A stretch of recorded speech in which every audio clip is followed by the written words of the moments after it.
कौन तुमको अवसाद लगुनि कौन शरीर शारीरिक क्षति नहीं कि कौन ज्वर नहीं कि कौन विषाद आसुना तेबे ताहले तुमर स्वास्थ्य ठीक अच्छी।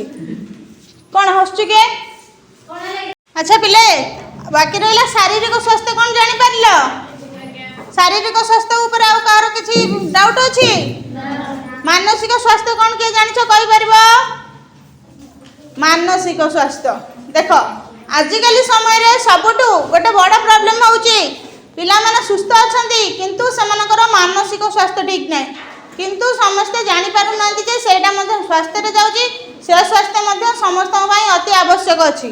मानसिक स्वास्थ्य कहले अर्थात किछि गोटे कोनोसी गोटे कार्य होईची किछि गोटे भूल जिंस होईची तुमे चाहुथिबा कोनोसी गोटे काम हेई पारिनी तो सेटा को कोन को जीवन तुमर मन भलो लागुनी ता माने कोन तुम सुस्थ अछ कि सेटा को कुआ जीव मानसिक स्वास्थ्य अर्थात गोटे स्वास्थ्य कहले उभय शारीरिक मानसिक सबकि सुस्थता को ही आमर स्वास्थ्य बोली बुझाए।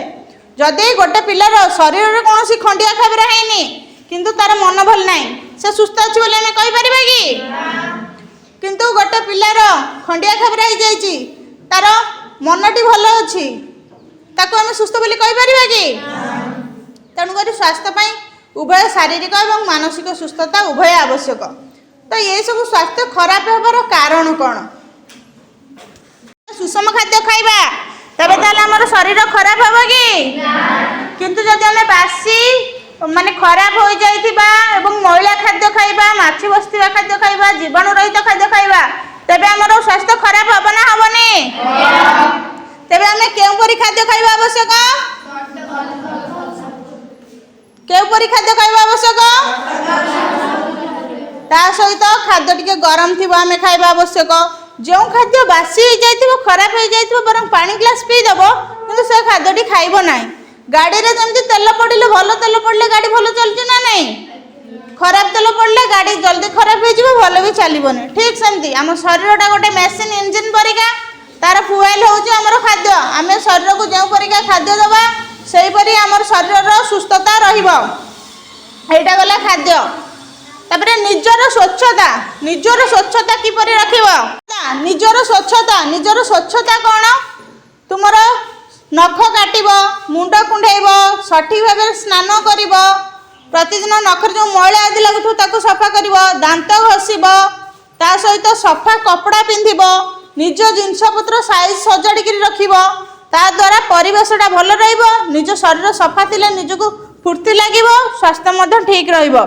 बाकी रहा मानसिक स्वास्थ्य वर्तमान समय सबुठार अधिक स्वास्थ्य खराब कारण हूँ मानसिक स्वास्थ्य आ मानसिक स्वास्थ्यटा ही अधिक मात्रा रे शारीरिक असुस्थता को आमंत्रण करे। अर्थात केमी देखा देख वर्तमान तुम्हें मैंने भावुच कि माने घर को जाइच ना नहीं घर को जाइच घरे कौन गोटे जिनस गोटे मागिल माँ को बाबा को कौन गोटे जिनस गोटे मागिल सी यदि गोटे जिनस गोटे तुमको देदेले तुम खुशी हो गल ना नहीं जदि से जिनसटा न दे पारिछंती कौन है तुम मन भल रहिबो ना खराब रहिबो किंतु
ପ୍ରଭାବିତ କରେ। ଆମର ଜୀବନରେ ଯେକୌଣସି ପରିବେଶ ପରିସ୍ଥିତି ଯାହା ମଧ୍ୟ ଆସିଲେ ଅତି ଖୁସିରେ ଉଲ୍ଲାସିତ ହୋଇଯିବାନି ଆମେ କିମ୍ବା ଅତି ଦୁଃଖରେ ଭାଙ୍ଗି ପଡ଼ିବାନି। ସେ ଜାଗାରେ ଆମେ ଅନୁଭବ କରିବା ଏ ସମୟଟା ରହିବନି। ଯଦି ଆମକୁ କୌଣସି ଜିନିଷ କଷ୍ଟ ଲାଗିଛି ତ ଧୀରେ ଧୀରେ ପରିବର୍ତ୍ତନ ହେଇଯିବ। ସବୁ ସମୟରେ ନିଜର ଧୈର୍ଯ୍ୟ ରଖି ନିଜ କାର୍ଯ୍ୟ କର୍ମପନ୍ଥାରେ ଆମେ ଆଗେଇ ଯିବା। ତାପରେ ଆମର କହୁଛି ବାକି ରହିଲା ଆଜିକାଲି ଆଚ୍ଛା ପିଲେ କେତେଜଣଙ୍କର ଇନଷ୍ଟାଗ୍ରାମ ଆଇଡି ଅଛି ହାତରେ ଦେଖିଲ? କେତେଜଣଙ୍କର ଅଛି? କେତେଜଣଙ୍କର ଫେସବୁକ୍ ଅଛି? ମୁଁ ଜାଣିନି କେତେଜଣ ଫେସବୁକ୍ ଅଛି? ଫେସବୁକ୍ କେତେଜଣ ୟୁଜ କରୁଛ?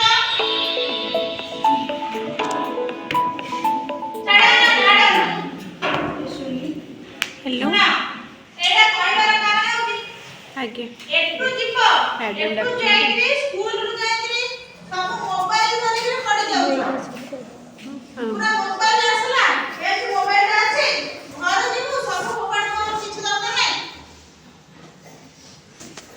ଆଦର କେତେ ଅସୁବିଧା ହେଉଛି ଜାଣିଛ? ଏଇଟା ତ ମାନସିକ ସ୍ୱାସ୍ଥ୍ୟ ପ୍ରଭାବିତ କରୁଛି, ତା ସହିତ ଶାରୀରିକ ସ୍ୱାସ୍ଥ୍ୟ ପ୍ରଭାବିତ କରୁଛି। ମୋବାଇଲ ଅଧିକା ଦେଖିବା ଦ୍ୱାରା ଆମର ଆଖିଟା ବି ଖରାପ ହେଉଛି। ଖେଳୁଥିଲେ ପିଲାମାନେ ଏଇ ଯୋଉ କାଦୁଅ ହବ ବଣ ହବ ସେ କିଛି ଜାଣିବେନି, ସେ ଚାଲିକି ପଳେଇବେ। ତା ମାନେ ନୁହଁ ଯେ କହୁନି ବଣ ଜଙ୍ଗଲ ପଶିଯାଅ। ସେ ସବୁ ଜିନିଷ ଡେଭଲପମେଣ୍ଟ କ'ଣ ପାଇଁ ଥିଲା କହିଲେ? ମନରେ ଗୋଟେ ସାହସ ଥିଲା, ଗୋଟେ ଜୋଶ ଥିଲା। ବର୍ତ୍ତମାନ ସମୟରେ ପିଲାମାନେ ମୋବାଇଲ ଆଡିକ୍ଟେଡ ହେବା ଦ୍ୱାରା ତାଙ୍କର ଆଇକ୍ୟୁ ଲସ୍ ହେଉଛି। ମୋବାଇଲଟାକୁ ଦେଖିଲେ ତମେ ନିଜେ ଅନୁଭବ କର, ଗୋଟେ ତମେ ଖେଳୁଥିବ ବୁଲୁଥିବ ସାଙ୍ଗସାଥି ପିଲାଙ୍କ ସହିତ ମିଶୁଥିବ, କିଛି ଗୋଟେ ନୂଆ ଜିନିଷ କରିବାକୁ ତମକୁ ଇଚ୍ଛା ହେଉଥିବ, ମୁଣ୍ଡରେ ଗୋଟେ କ୍ରିଏଟିଭିଟି କିଛି ଆସିବ, ଏଇଟା କର ସେଇଟା ପେପର ପଢ, ବହି ପଢ, ସାଙ୍ଗସାଥି ପିଲାଙ୍କ ସହିତ ଖେଳ ବୁଲ, ଖାଅ ପିଅ, ସଫିସିଏଣ୍ଟ ମାନେ ନିଦ ଯଦି କମ୍ପ୍ଲିଟ୍ ନ ହଉନି ସଫିସିଏଣ୍ଟ ଶୁଅ। କିନ୍ତୁ ମୋବାଇଲ ଦୂରରେ ରହିବାକୁ ଚେଷ୍ଟା କର। ମୋବାଇଲ ହେଉଛି ସବୁଠୁ ଏମିତି ଗୋଟେ ଜିନିଷ ଗୋଟେ ମଣିଷକୁ ଜିନିୟସ୍ କରିଦେବ, ଆଉ ସେଇଟା ଗୋଟେ ମଣିଷକୁ ଟୋଟାଲି ପୁରା ଡେଷ୍ଟ୍ରୟ କରିଦେବ। ଦେଖ ତୁମେ ନିଜେ ମାର୍କ କର, ଯାଇକି ମୋବାଇଲ ଦେଖିଦେବ ତମେ ଜାଣିପାରୁନଥିବ, ତମେ ଅଜାଣତରେ ବି ତମେ 2 ଘଣ୍ଟା 4 ଘଣ୍ଟା ରାତିରେ ଦେଖି ସାରିବନି। ଆଉ ବର୍ତ୍ତମାନ କହୁଛି ଯେ ମୁଁ ଫେସବୁକ୍ ଇନଷ୍ଟାଗ୍ରାମ ସେଇ କଥାଟା ସମସ୍ତଙ୍କୁ କହିଦେଉଛି, ଯେତିକି ତୁମର ଦରକାର ବର୍ତ୍ତମାନ ତୁମର ହେଉଛି ଛାତ୍ର ଜୀବନ, ସେ ଫେସବୁକ୍ ଇନଷ୍ଟାଗ୍ରାମ କୁଆଡ଼େ ପଳେଇବନି। କି ସେ ଫେସବୁକ୍ ଇନଷ୍ଟାଗ୍ରାମରେ ବର୍ତ୍ତମାନ ଯଦି ତମେ ଗୋଟାଏ ଭିଡ଼ିଓ କରି ସର୍ଚ୍ଚ କରିକି ଛାଡ଼ିଦେବ, ତମର ଗୋଟାଏ ଦିନ ପଳେଇବ ମାନେ ଭିଉ ପଳେଇବ, ତମକୁ ଅଧିକା ଭିଉ ହେଇଗଲା, ଫେମସ୍ ହେଇଗଲା, ସେଇଟା କେବେ ରହିବନି। ସାରା ଜୀବନ ପାଇଁ ତମର ସାଥ ଦେବ ତମର ଶିକ୍ଷା, ତମର ଜ୍ଞାନ। ତେଣୁକରି ସେ ତାଠୁ ସିଏ ପଢ଼ିଛି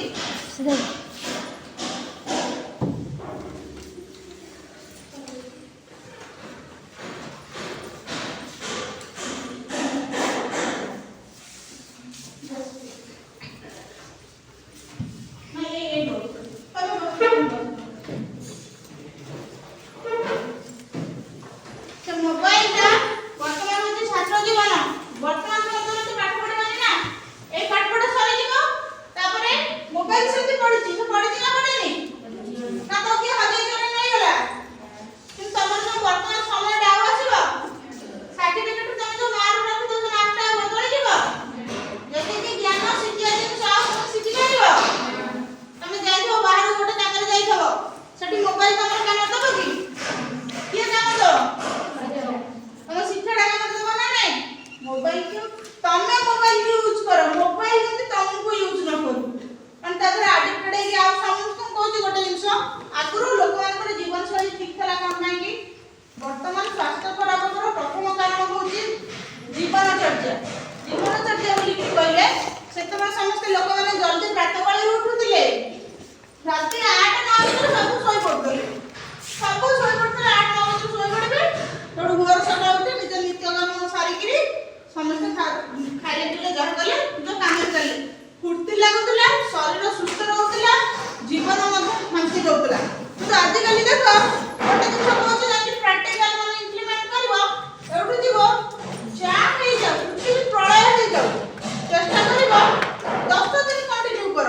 ବର୍ତ୍ତମାନ ଛୁଟି ଦିଆହେବ, ସେଇ ଛୁଟିରେ ସେଇଟା କଣ୍ଟିନ୍ୟୁ କରିବାକୁ ଚେଷ୍ଟା କର। ଯୋଉ 10 ଦିନ ଛୁଟି ଦିଆହେବ, ଆଜି ପ୍ରମିସ୍ କରିକି ଯାଅ ନିଜକୁ, ପ୍ରଥମେ ନିଜର ସ୍ୱାସ୍ଥ୍ୟଟା ଦରକାର। ତମ ଦେହ ଖରାପ ହେଲେ ବାପା ବୋଉ ପଇସା ଖର୍ଚ୍ଚ କରିବେ, ସାଙ୍ଗସାଥି ତମକୁ ଆସିବେ ଦେଖି ଦେଇଯିବେ, କିନ୍ତୁ ତମ ଶରୀରରେ ତମ କଷ୍ଟ ହବ କିଏ ଦେଇଯିବ? ତମ ଦେହ ଖରାପ ହେଲେ କିଏ ଦେଇଯିବ କି? 10ଟା ଭିତରେ ଶୋଇବା କଥା ଶୋଇବି। କେତେବେଳେ 10ଟା ଭିତରେ ଶୋଉଛ ହାତ ଦେଖିଲ?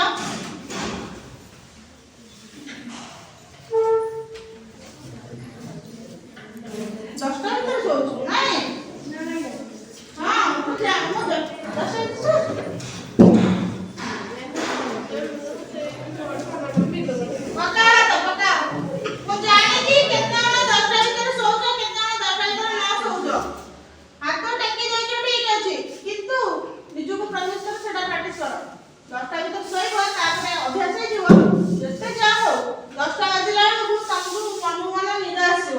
10ଟା ବାଜିଲେ ଠିକ୍ ନିଦ ଆସିବ। ସକାଳ 5ଟା ଭିତରେ ନିଦ ଭାଙ୍ଗିବ। ଆଉ ଶୋଇକି ଉଠିଲା ମାନେ ଶରୀର ଖରାପ ହବାର ଆଉ ଗୋଟେ କାରଣ କଣ ଜାଣିଛ? ଆଚ୍ଛା ପିଲେ ଗୋଟେ ଜାଗାରେ ଆମେ ଯଦି ଆବର୍ଜନା ଗଦା କରିକି ରଖିବା, ଆବର୍ଜନା ବହୁତ ଦିନ ଗଦା କରି ରଖିବା, ସେ ଜାଗାଟା କଣ ହବ? ସଡ଼ିବ। ସେ ଜାଗାଟା ଗନ୍ଧ ଛାଡ଼ିବ ନା ନାହିଁ? ସେ ଜାଗାଟା ଖରାପ ହବ ନା ନାହିଁ? ଠିକ୍ ସେମିତି ଆମେ ଯୋଉ ଖାଦ୍ୟ ଗ୍ରହଣ କରୁଛେ, ଯୋଉ ଖାଦ୍ୟ ଖାଉଛେ, ଖାଦ୍ୟ ଆମର ପଚନ ପରେ ଶରୀରକୁ ଶକ୍ତି ମିଳୁଛି, ସେଥିରୁ ରକ୍ତ ହଉଛି, ରକ୍ତ ହଉଛି ଆଉ କିଛି ଅଂଶ ମାନେ ଧୀରେ ଧୀରେ ରକ୍ତ ମାଂସ ହେଇକି ଆମ ଶରୀର ବୃଦ୍ଧି ପାଉଛି, ଶରୀରକୁ ବଳ ମିଳୁଛି। କିନ୍ତୁ ଖାଦ୍ୟ ଖାଇସାରିଲା ପରେ ଆବର୍ଜନା ସୃଷ୍ଟି ହଉଛି, ମଳ ସୃଷ୍ଟି ହଉଛି, ସେଇଟା ମଧ୍ୟ ଠିକ୍ ଭାବରେ ନିଷ୍କାସନ ନ ହେଇପାରିଲେ ଶରୀର ଖରାପ ହବ।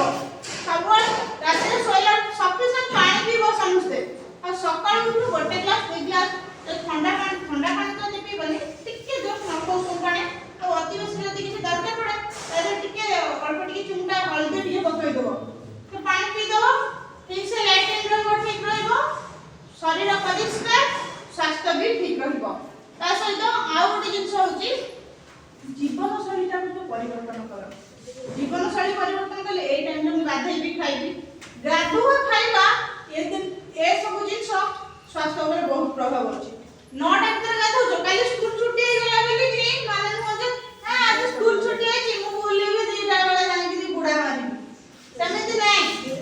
ସବୁବେଳେ ସ୍କୁଲ ଆସିଥିଲା 9ଟା ଭିତରେ ଆସିଥିଲା, ସେ 9ଟା ଭିତରେ ବୁଲ ଯାହା କର କି ଖେଳ ଯାହା ଯୋଉଠି ଯାଅ, ସେ 9ଟା ଭିତରେ ଗାଧେଇ ପଡିବ।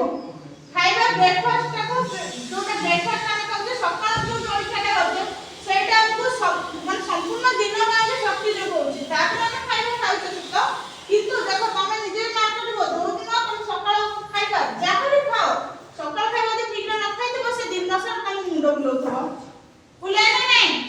ଯୋଉ ମାନେ ଟାୟାର୍ଡ ଲାଗିବ, କାମ କରିବାକୁ ଇଚ୍ଛା ହବନି, ଚିଡଚିଡା ଲାଗିବ। ତ ସେଥିପାଇଁ କି ସକାଳ ଜଳଖିଆ ଠିକ ଟାଇମରେ ଗାଧେଇକି ଯୋଉ ଟାଇମରେ ଖାଉଛ, ଭାତ ଖାଅ, ଚୁଡ଼ା ଖାଅ, ରୁଟି ଖାଅ, ଯାହା ଖାଅ ଖାଇଦବ। ଆଉ ସେ ଯୋଉ ଜଙ୍କ ଫୁଡ ରହୁଛି, ଫାଷ୍ଟ ଫୁଡ ରହୁଛି, ସେସବୁ ଠାରୁ ଦୂରେଇକି ରୁହ। ବର୍ତ୍ତମାନ ସମୟରେ ଅଧିକ ରୋଗ ହବାର କାରଣ ହଉଛି ସେଇ ଗୁଡାକ, ଚୁଡ଼ା, ମୁଢି, ସୁଜି, ସିମେଇ, ଆମର ଇଣ୍ଡିଆନ ଫୁଡ ଯେତିକି ଯାକ ସବୁ ଗୁଡାକ ହେଲ୍ଦି ଖାଦ୍ୟ। ସକାଳୁ ଉଠିବି ଯାଇକି ଛଣାଛଣି ଖାଇବି ନା, ସେଟା ଦେହ ଖରାପ କରିଦବ, ସେଇଟା ଖାଇବାକୁ ଚେଷ୍ଟା କରନି, ତାଠାରୁ ଦୂରେଇକି ରୁହ।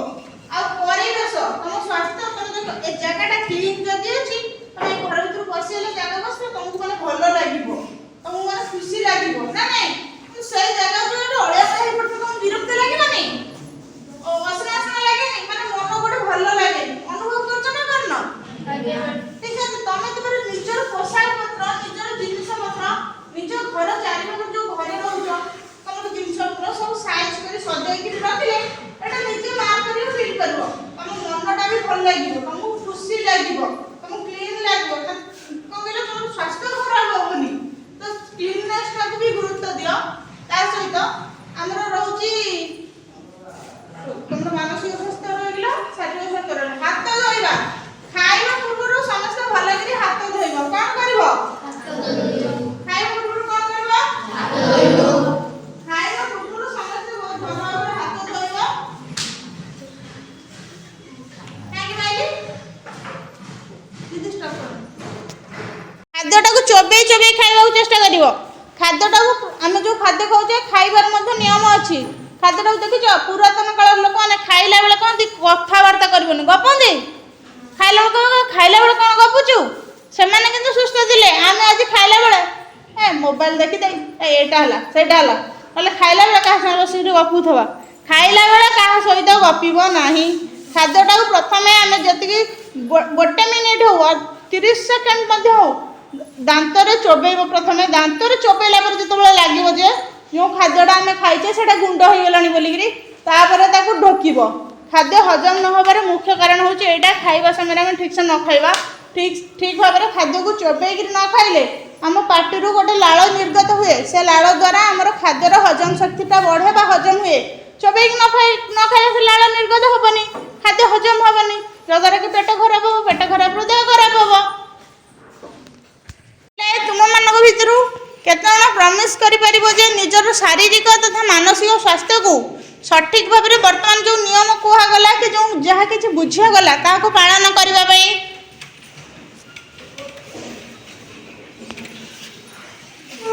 Very good thank you hands down वर्तमान आमको जी बुझाला पिले आमे आमर शारीरिक स्वास्थ्य प्रति ध्यान देवा मानसिक स्वास्थ्य प्रति ध्यान देवा निजर जदि कौन कार्य मन दुख होउची मन दुख न करने चेष्टा करवा कौन जिनसर जिद्दी करवा नहीं निज परिवेश सहित निजर पोशाक पत्र सबकिछि सफा रखिबा विद्यालय परिवेश को सफा रखिबा सबुज तटका पनीपरिया हो कि ताजा खाद्य हो खाइबा कौनसी बासी खराब खाद्य खाइबा नहीं कौन खाइब केमती खाद्य खाइब आउ गोटे शुण जार जदि केतबेले पेट खराब होउची शीत दिन मुख्यतः कहुए पेट खराब हो जाए पेट खराब हेले जदि पेट भल लगुनि खाद्य हजम रे कि कौन जदि किसी प्रॉब्लम है टिके नख उषुम पानी करदब तादरे टिके लुण हल्दी पकईकरी पीदब पूरा पेट सफा हो पानी केते पीवा दरकार 2 ରୁ 3 लिटर पीवा आवश्यक पानी पीले कौन हो जानिछ तम कपड़ा पत्र खराब हेले तुम कोथरे सफा करूछ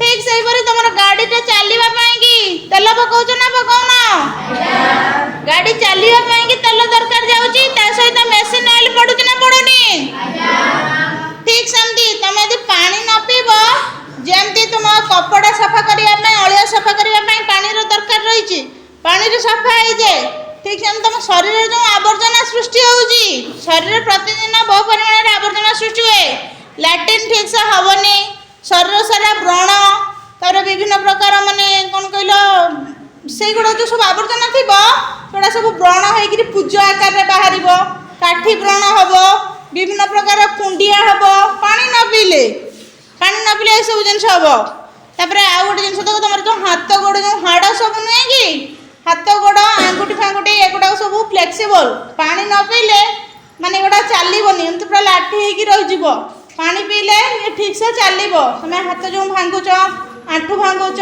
पानी न जार जो देख आंठू बिंद कि हाथर कौन गंठी बिंदुव ए गपनी शुणी नियो जो गंठी बिंदुव कि आंठू बिंदुव कि हाथर गंठी गंठी जहाँ बिंदव दरज लगे कड़कड़ लगे जानव जे तुम पानी पीबार कम कर सफिसीयंट पानी पीब आज मन रख बटल रखिकी प्रतिदिन सडनली बढ़ेबनी 2 लिटर आज बढ़ेल तापर आउ 500 बढ़ेल एमती धीरे धीरे प्रतिदिन 3 बोतल जो लिटर किया 3 बोतल पानी पीवा को चेष्टा कर पानी पिया हम पानी न पीले सब धिया मुंडर व्रण बाहर पूज होकर सब बाहर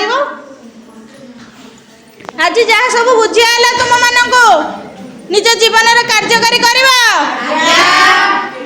जहाँ बुझीगला कार्यकारी करवा ना एते बुझार क्या किसी बाकी रहा very good and thank you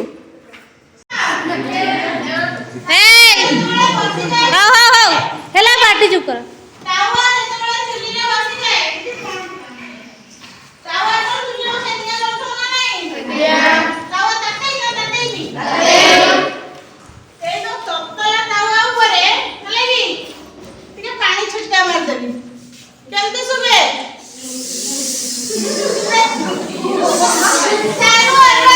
okay okay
ପଡିକିରି ଏ ଜାଗାରେ କଣ କର ଗୋଟେ ବାଷ୍ପ ସୃଷ୍ଟି କରିବ ଯେମିତି ତାୱାରେ ପାଣି ପଡିକିରି ସେମିତି ହେଇଯାଏନି କି ସେମିତି ଏଠି ଗୋଟେ ବାଷ୍ପ ସୃଷ୍ଟି କରିବ ତା ସହିତ ये जो बाष्प जो गैस टा सृष्टि करिवो एटा कोन करिवो पेट खराब करिवो ए गैस होउची एटा एथि पई को जो सकाळ जो खाली पेट रे उठी कि जो चाहा पी दउनो चाहा जम्मा केई पीबो नाही तमे पानी पानी पीलो कि किछि खाद्य खाइलो ता पर जदी किछि खाइछो चलिबो कि चाहा पी माने चाहा पी